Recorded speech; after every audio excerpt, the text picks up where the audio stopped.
This week on the Physio Foundations podcast is part 6 of my new graduate series, and this time I'm going to talk to physiotherapist Isabella Smith about her tips for setting yourself up for success in the early years of your career.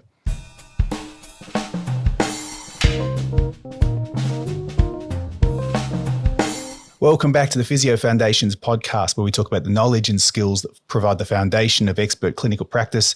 So Isabella Smith is a former Monash University Physiotherapy student and someone I've taught and worked with in the past extensively. Issie was one of our top students who received a number of academic awards, and she was also our peer-assisted study leader for a number of years, mentoring first-year students.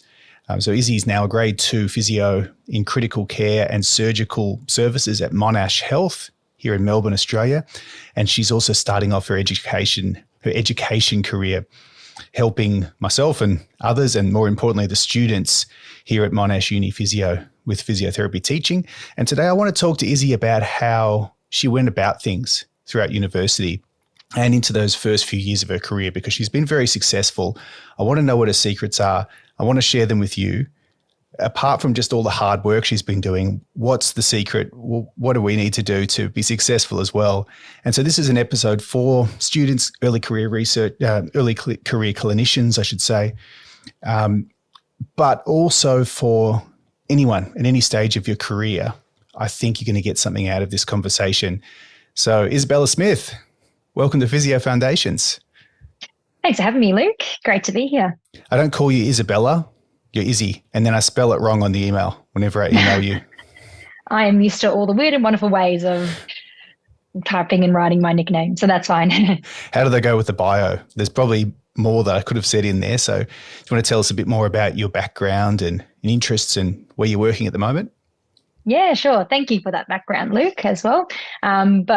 Yeah, to go all the way back, I guess I graduated in 2020, as you said, Luke, from the Bachelor of Physiotherapy honours at Monash Uni. And throughout my studies as well, I was doing quite a bit on the side. I was working as an allied health assistant within the hospital setting. I was also doing some work at a sports club, doing sports training at a football club, as well as some teaching with the university, which you mentioned, Luke. And then in terms of progressing into my career, I got a job as a grade 1 physio in January of 2021 at a private hospital known as Cabrini, a hospital where I had a lot of my placements at as a student and also worked as an AHA. So I was quite familiar with that environment, which sort of made the transition a lot easier, I found. And then working here, so I worked at Cabrini for just under 2 years, rotating through the different streams and areas in rehab and acute. At the same time, I was also still doing a bit of casual weekend work on the side, another acute hospital as well, just for a different experience. And to work 7 days a week as well. Yeah. Not every week, but maybe once a month. Good.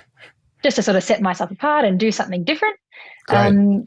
And then towards the end of my time as a grade 1, I rotated through critical care, and I sort of found that area of physio really resonated with me, and it was something that I quite enjoyed, which was actually a bit of a surprise to me, really, because I guess during the course, the physio course, I would never have really envisioned ending up working within an ICU setting.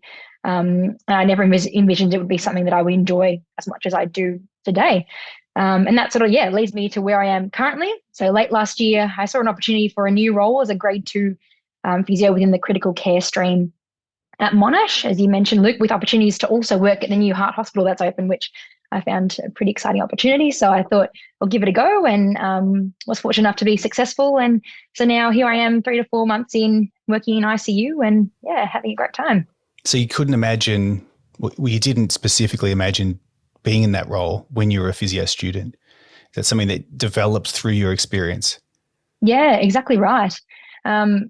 When, doing placements and throughout the course, I sort of thought that area of physio, not just critical care, but I guess cardiorespiratory physiotherapy as a broader area, I just sort of never saw myself going down that route. I thought maybe I'd end up in sort of other areas. But then once I actually started working, I actually just came to really enjoy it, and I saw it in a different light. But you still really applied yourself to the cardiorespiratory work. I mean, you were, as I mentioned, one of the top students. You had awards from, and your clinical placements, and so you were all on top of that work. But you just had this vision, perhaps, of being in a different field. What did you think when you're in university? Were you thinking exactly mask right. stuff like a lot of students? Well, yeah, it's not that I didn't enjoy the area at all. I enjoyed the whole course really, but like you said, I just didn't see myself going into that area. I wasn't too sure what that might be. Mm. I guess starting before commencing the physio course, I sort of, like most people do, see yourself sort of being a sports physio and going down that route. But I guess a lot of us don't really realize the other side of physio, and that physios do work in hospitals, and there's so many different areas you can go into. And once I started work on placements, I sort of came to love that. And I knew I wanted to work in a hospital setting. I didn't really know what route I would go down, but definitely wouldn't have predicted it would have been ICU, that's for sure. And I guess it's something we're not really exposed to it a whole lot in university. It's quite a niche sort of area that we touch on a little bit, but because it is so niche and a bit more specialized, we don't really come to know a lot about it. So I guess maybe that's another reason why I never envisioned myself going down this path, because I just didn't really know too much about it until you start actually working in it. Yeah. And what's it like? Can you take us physios who haven't worked in an ICU before, apart from very limited weekend cover and being a student myself, take us through it, and what do you like about it, and what do you do? Yeah. So I guess working in an ICU, you're dealing with the sickest of patients in the hospital setting, which is not for everyone, of course, but I guess the benefit of that is there's a lot you can also do to assist people. And at the same time, I find you can sort of see results and see the impact of your treatments quite quickly sometimes, or because they're staying in ICU, you sort of follow them along and really get to see the changes that you're able to make. But I guess a day working in ICU is always different, because patients can be from any sort of area of the hospital. They could be a neurological patient, they could be, musculoskeletal patient, but they've got the common factor of being quite unwell medically or whatever it might be. So I guess that's the sort of part I like about it, is that you're sort of working with all different kinds of patients and having to sort of adapt on the spot. So it's never boring, that's for sure. It's always interesting and keeps you on your toes. And then in terms of what we sort of do, it's sort of your usual bread and butter of physio working as a physio and within the hospital setting, in terms of doing your assessments and treatments and mobilizing. But it does look a bit different in terms of maybe half the patients you're seeing are on ventilators, which I would have thought maybe restricts what you can do with them in terms of getting them up and moving, but it actually doesn't at all. Sort of most days patients will be, have a tube down their throat and be ventilated, when we're still getting them moving, getting them standing, and still doing all that side of things as well. And then also there's the other side of it, which you don't really get to do much in university or as a student, but now that I've started working, you get to play with sort of, I say play with ventilators, but obviously change ventilator settings and sort of optimize lung function and airway clearance, and employ different pieces of equipment and things. So yeah, there's a whole broad range of things we sort of get to do every day. It's hard to describe, but it's definitely, it keeps it interesting. However you describe it, as you said, far from boring. And, yes. We don't need to, our audience is very much aware of the rationale for getting people moving and applying those same principles, but just in a intensive care environment. But there's been a lot of research in the last 10 years, some of it led by Melbourne researchers, looking at those mechanisms that help people improve. So it's a really interesting field. So I think you made a really important point there for students who might have an ICU component to a placement coming up, or someone like yourself who may have never worked in an ICU. There's knowledge and skills that you have that you just when it applied in that environment, it wasn't something like you didn't have to do another degree to go and work in that environment. So, but it's pretty exciting for you. Yeah, but yeah, I agree with what you're saying. I feel like it can be quite daunting, I guess, especially as a student, if you do have a placement in ICU. I didn't personally, or even as a grade one, or even myself now still, can be quite daunting, I guess, knowing that you're dealing with really unwell people. But it's just all the same principles, really. It's exact same principles as any other area of physio. So one I of the guess things remembering that helps. One of the things that you would do really well in the hospital would be getting to know all the other staff and the roles and responsibilities, and getting to know particularly the nurses in charge of that ward and working with them. So is it sort of like that, but just even more emphasis on the communication? You have to be talking to everyone constantly, I'd imagine. Most definitely. Yeah, because in ICU, you've always got a nurse there. It's one-to-one nursing. So you're always liaising with the nurses. They're always present. So you work quite closely with them, and doctors as well. I guess maybe in more of a ward-based setting, you probably just see them on the odd occasion and might have an opportunity to chat to them maybe every so often. But I guess in the ICU setting, it's sort of more of a daily conversation, which is great because it means the care of the patient is really led by the whole team, and not just physios, but getting speech pathologists and other MDT members involved as well.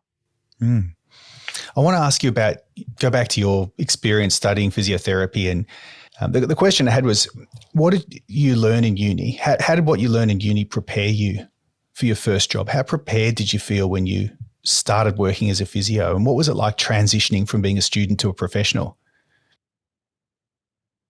Yeah, so I guess university was fantastic. I feel like it set me up really well with the fundamentals of every sort of area of physio, particularly within a hospital setting in terms of the knowledge and skills. And also sort of not just the more clinical skills, but also set us up quite well in terms of the more interpersonal skills and building upon things like communication, where, we'd start off in first year chatting to our peers and doing subjective with our peers. And then you do the simulation sessions where you're sort of mimicking chatting to patients, and then you're on placement and you're chatting to patients. So you sort of, within the course, it was great to build upon your communication skills in that way. So I think, and then I guess once you start working though, it's taking it that step further and actually applying it even more, and applying it independently. I think one difference I found was a major difference between sort of the way I was looking at things as a student versus when I started working.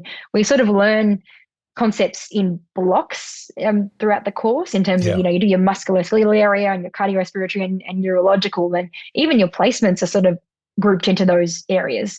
And so as a student, I was probably sort of focused on those one areas. And when I was on a neurological placement, treating my neurological patient. But once you start working, you realize patients are not in those boxes, and they often have multiple medical issues and physical impairments from different areas. Yeah. So I think that's one thing that was sort of different in bringing it all together and sort of being more holistic and not just treating that one problem because that's the ward you're working on, but seeing the patient as a whole patient. So I think essentially uni sort of builds up those foundations, and you sort of have to take it that step further and sort of look more broadly, if anything, than you did in uni. Yeah, I'm not sure if I went off on a tangent and answered your question. This could be the Tangents podcast. That's what we do. And that's good. That's good. We're exploring more in a more deeper way rather than just answering questions in some way that you're supposed to. So you can talk for as long as you like. But the follow-up question with that one is, what were those knowledge and skills that you, a bit more specifically, that you learned in university that you can't go to work without today? What's sort of essential in your current work? You mentioned communication. So you could take this any direction you like. Yeah. So I guess, communication is definitely, that's the big one, because that's sort of, it's broad, but it's sort of underpinned, and it's the basis of like our jobs as physios. And like I said, within uni, you sort of build upon that from first year and then applying it to actual patients in terms of communication. But because, and we sort of started to do it in university and on placements, but also tailoring communication is sort of one of the more harder things for different listeners. And it's something that you get better at, and it's something that you can never master really. And the more patients, the more people you encounter from different backgrounds and different understandings, the better you get at sort of communicating in different ways. So yes, communication is a skill that doesn't really have a ceiling to it. And I think university sets up really well and to progressively build upon that and start to consider communication in sort of a real world context, but it's something that you're going to continue, and I'm still continuing to improve upon. And I guess something else in university, a skill that we're I think is sort of ingrained in us a little bit here and there throughout the course, being reflection as well. Something a bit That's come up different, recently in these conversations. but yeah, it's something that sort of at the time in university, you do these little assignments here and there, asking you to reflect on different things. And you sort of at the time might think, oh, why are we doing this? Sort of what's the point of this? But I think now looking on it in hindsight, you can sort of see how it sort of sets you up well to be a reflective person in your practice. And in order to improve upon yourself as a person and a physio, you have to reflect. Yeah. And I know more formally working now, I guess it depends on where you work, but there are still formal monthly reflection processes to tick off and things to do, which encourages you to keep that up really from university. But I think that's sort of what sort of helped me progress and improve myself as a clinician, is thinking about, where I've come from, where I'm at now, and what I can do to make myself a better clinician and better person. And within a hospital, in an organizational environment like that, there's inbuilt structure, and you're going to lend itself to having mentors and supervisors, and then you'll be supervising students and more junior clinicians as well. So there's sort of an inbuilt mentoring in there. But how have you approached mentoring in terms of the less formal way? So how have you worked with more senior clinicians and anyone across the hospital system to get mentors as you've been going? Yeah, I guess that was sort of one of the reasons why I sort of like the idea of a hospital setting, in terms of you're always going to have people around you. You're never really going to be alone at any one time. And so that sort of makes it a lot easier to, I think, find mentors. And like I was sort of touching on earlier, when you are working in a hospital as a grade 1, for example, you'll always have sort of a grade 2 senior that's your set mentor and supervisor. And there's often formal processes of, catching up with them regularly. So that sort of makes it a lot easier, because usually there's something set in place. But then at the same time, now I'm sort of on the other end of things, and being a grade 2, having the opportunity to mentor grade 1s as well, which is something new to me. And other times as well, you might come across particular more senior clinicians that maybe resonate with you, or I was doing a bit of research at Cabrini as well, and had a senior clinician there that was sort of guiding me with that, and I sort of kept them on as sort of a mentor as well, and just to maintain communication with them.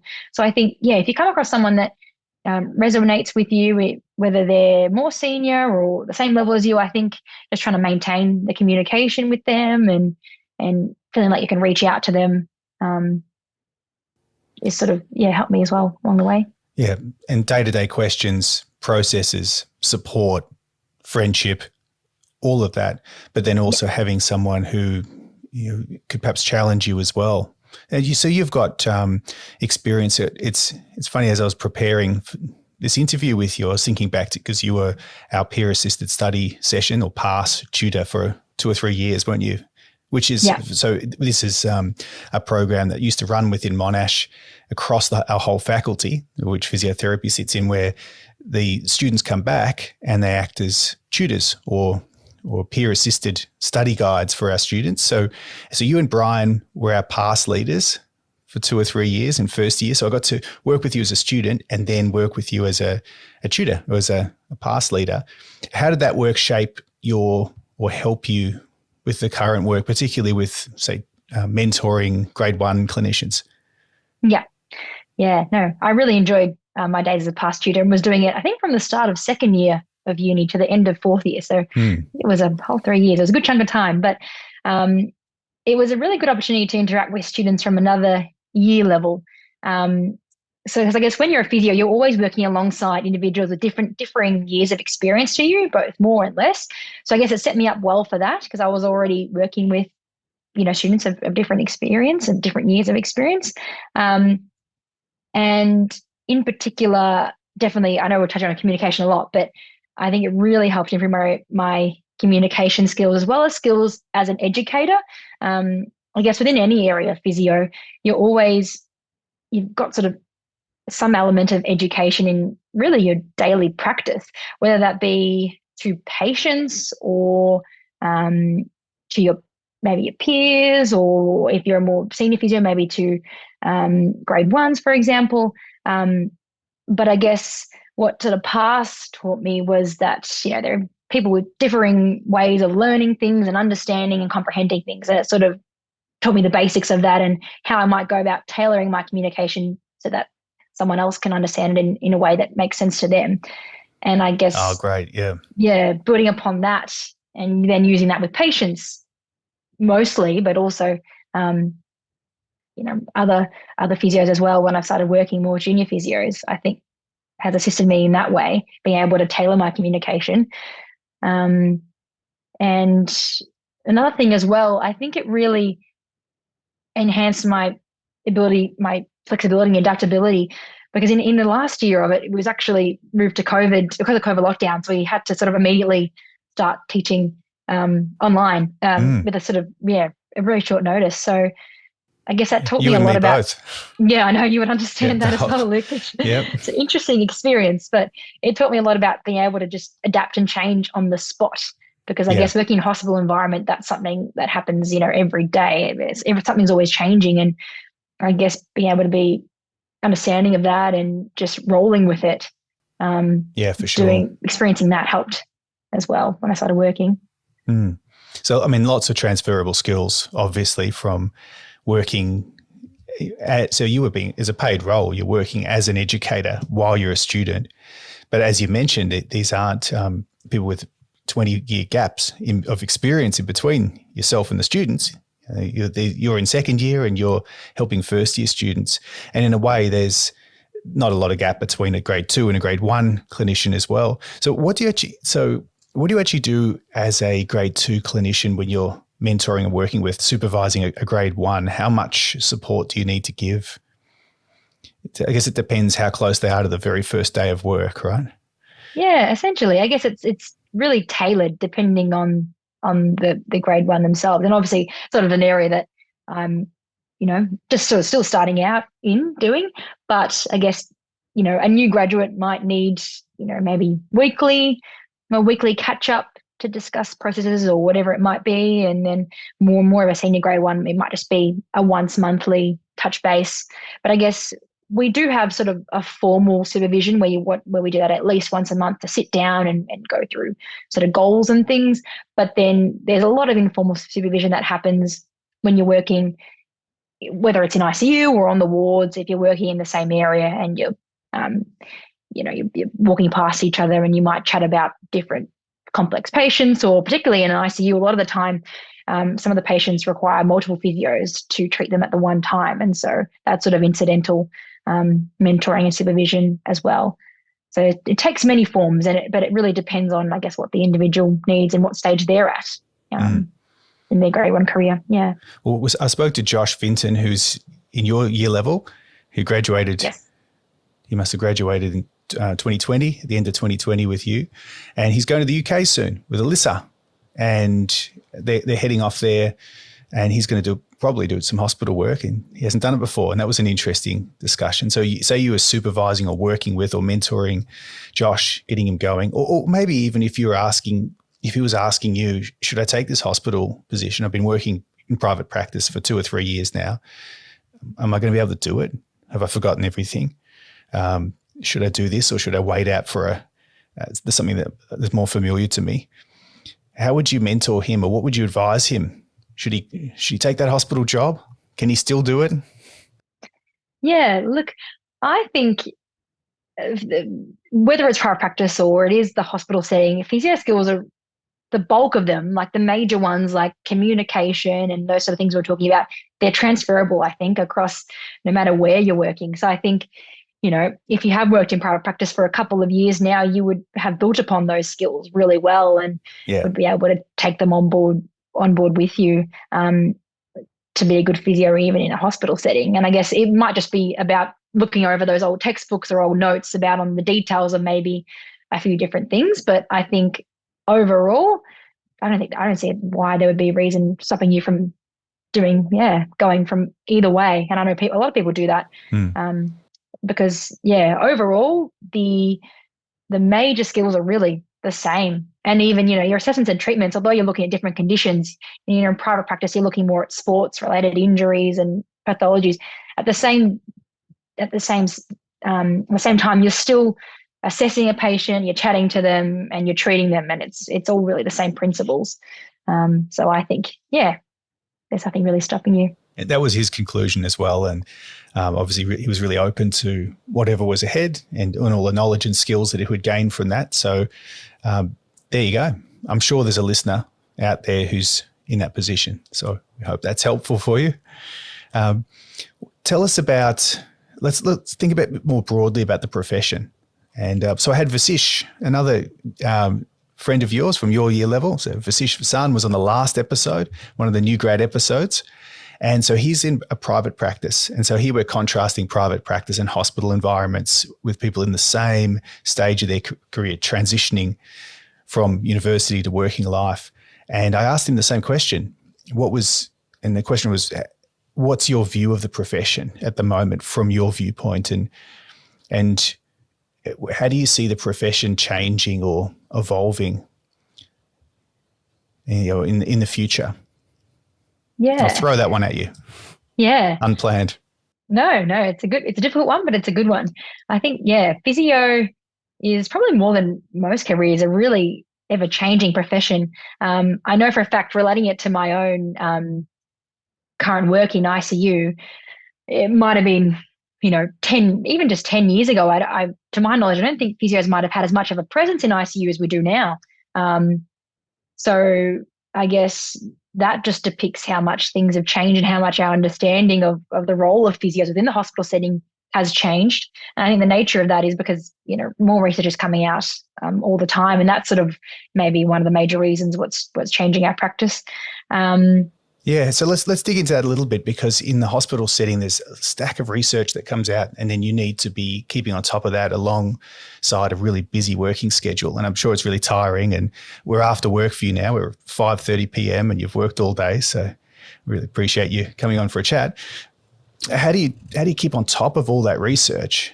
I think I'm quite lucky in my workplace in terms of there are a lot of formalized methods of sharing research, which makes it a lot easier. Most weeks or every few weeks, someone will send a new article or something that relates to our area of practice, and we'll all read it and then reflect on it.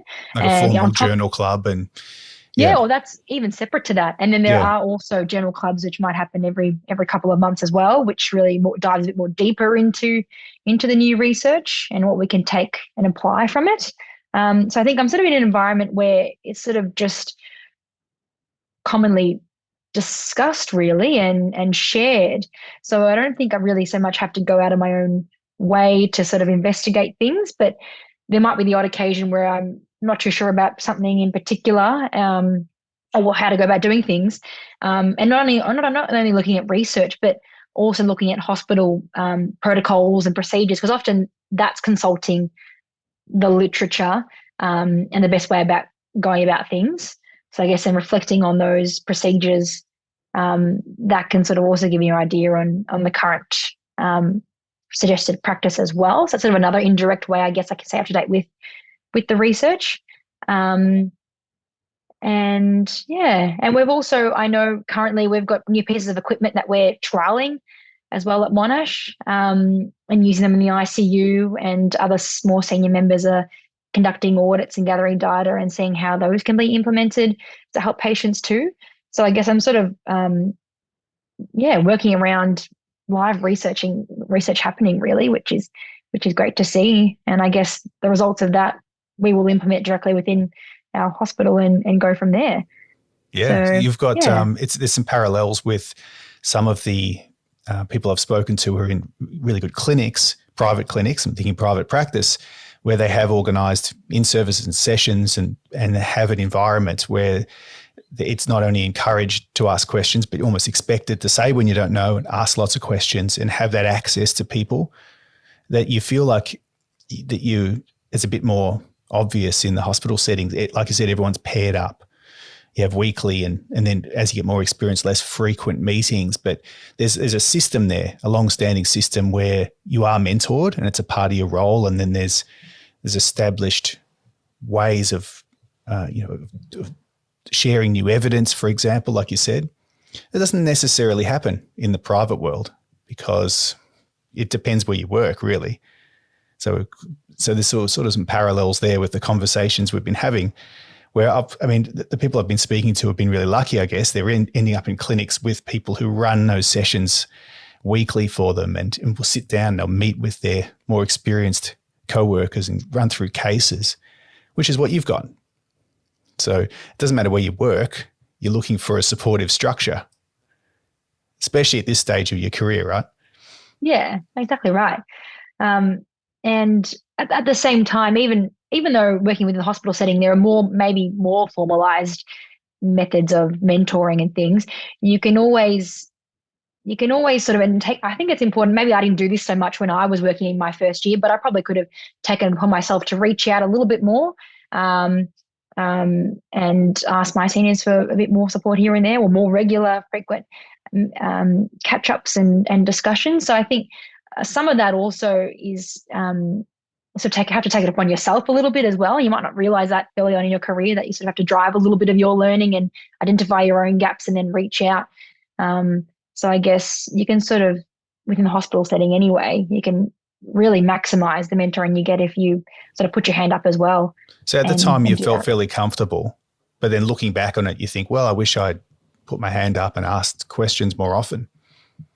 Yeah. Interesting. I guess so. You sort of don't really know too much different, and you start working and you just get going and you just do whatever sort of happens, really. But there's always more opportunities to reach out, whether it's sitting down with someone more senior or having more discussions.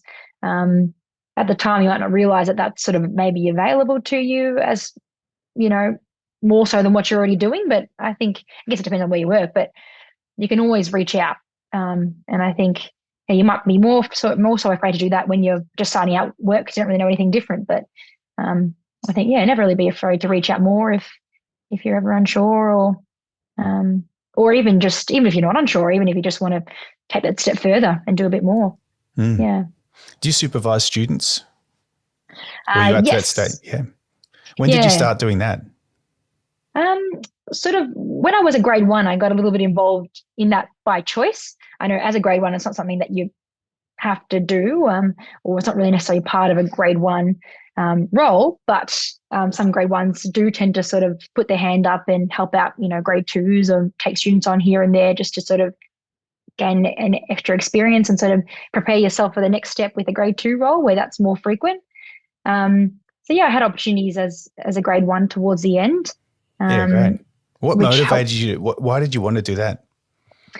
I'm just interested in. That's great. No. But yeah, I just wanted a bit of an extra challenge, and I guess with my background as well of having the being a past leader and a tutor when I was in university, I sort of was missing that sort of student interaction. It's something that I quite enjoy, and I feel like I get a lot out of myself and find it quite enjoyable. So I was sort of missing that, and I wanted to get more involved in that again and working with students.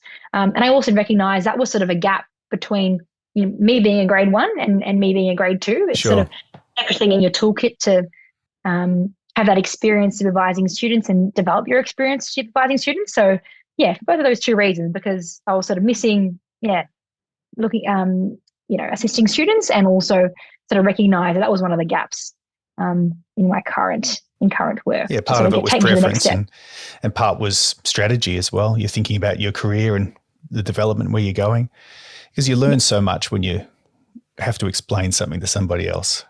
You have to be very clear about what it is. So did you find that when you were tutoring or when you're supervising students that your learning curve accelerated a little bit? Or was it? Most definitely. That was another plus side to doing all that tutoring when I was in university. I found it just reinforced my knowledge, and it made me go back and revise things and reflect on things.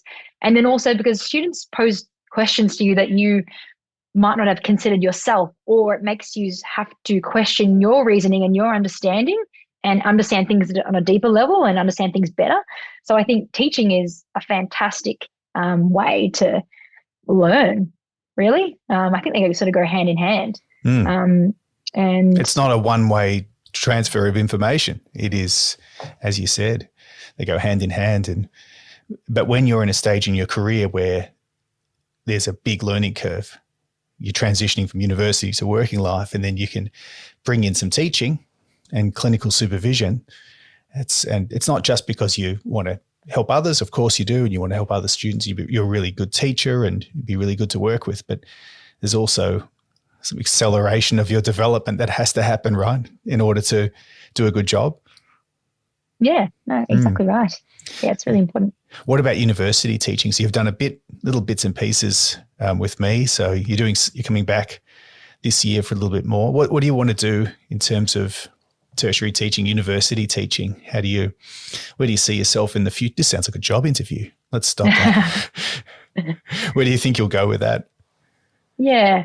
It's always something that I've enjoyed, like doing it when I was a student and trying to add that as part of my work now. Ideally, I'd love to do more and more of that. Obviously, the clinical side of things is great and interesting. I love it too. But the more I can sort of add a bit more of that education side of things to my work, I think it would create a really great balance. And so I hope to slowly maybe do a little bit more and more to sort of build upon that and build upon those skills. So I think also it would, in turn make me a better clinician as well, as I was sort of, touching on before. But it also does feed back in.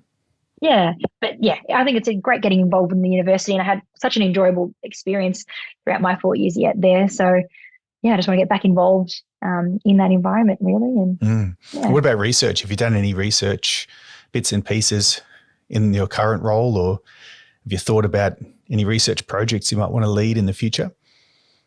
I've done a little bit last year. Sort of was involved in actually writing a bit of a protocol and getting an ethics application going. So I did a little bit of that before I left to move into this role here. And that was actually not in my current area. It was more musculoskeletal side of things, but research nonetheless, which I sort of do find interesting as well, because we're always amongst research as physios. So it's also nice to be on the other side of things and be a part of it and see how it works and how tedious it really is. Yeah, and how much effort people put into it. Yeah, exactly. I've had some interesting conversations with new grads, including Brian Kim, on this podcast about how quickly should you go into research. If you're in those early years, a lot of the development and the work is going to developing yourself as a clinician. How early is it to go into a PhD program, for example? And he's doing his PhD now. He's up in Sydney doing his PhD. And it's very much a personal choice, isn't it? It really depends on what your opportunities are largely. But I would have thought in your role, you're in a position where as you get more senior, you've got those skills from university that I never had. I never graduated, and this is 20 years ago. No one graduated knowing how to do a systematic review or present at a conference or do an ethics application or any of that. You simply had clinical skills, and I had to figure all of that out through experience, bitter experience and good experience as well along the way. So, I mean, you can go in and fit into research projects as a clinician. It's pretty exciting. It's pretty good. Yeah, most definitely. There's always research happening. And like you said, the more senior you become within the hospital setting, the more that research is a part of your role. And so I'm, working amongst clinicians that are doing research on a daily basis and are doing things like their PhD and things on the side. So I'm witnessing that, firsthand. You've got to be careful talking to someone like me. The next question is, when you're doing your PhD, have you thought about doing a PhD? You've got to be careful. You'll end up doing a PhD. Would you do a PhD one day? I mean, it's something that would definitely interest me. I'm always interested in lifelong learning, continuing to learn and grow myself and develop. And I guess that's what a PhD is, really, continuing to grow and develop and contribute back to research. So it's something I wouldn't rule out. Let's put it that way. That's a wise answer, because that's exactly what it is. It's very much personal professional development rather than a degree. In a way, it's a ticket for certain jobs that have a prerequisite for that. And that can be the same in the clinical world and academic world, but the reason to do it should be pure. It should be something related to what you're developing in yourself. So, I planted the seed. You got to be careful talking to academics. They'll try to get you to do your PhD, but you'll be really good at it if you did it. Final question is very, very open question. Where would you, any final thoughts that you've got on where you are at the moment? So I would say you're in a really good position. You're a really good student, sort of highly successful, transition to working life, and you're getting yourself set up in a really good job. Where to from here, and any final thoughts you'd like to share with the audience about how they can be successful, how they can also make the transition to working life? Yeah. Well, in terms of the first part of the question, I guess where to from here, it's sort of difficult to say, to be honest, because I guess if you asked me that question, 2 years ago and said, where do you see yourself in 2 years? I wouldn't have got the answer right in the slightest. Then I guess I'm hoping that'll almost be the same in 2 years' time, and I can surprise myself and I'm doing something else that I enjoy as well. But I guess for me, it's just about at the time making the most of the opportunities that come, and if I do see another opportunity, taking that on board and doing extra things here and there if I enjoy them and interest me.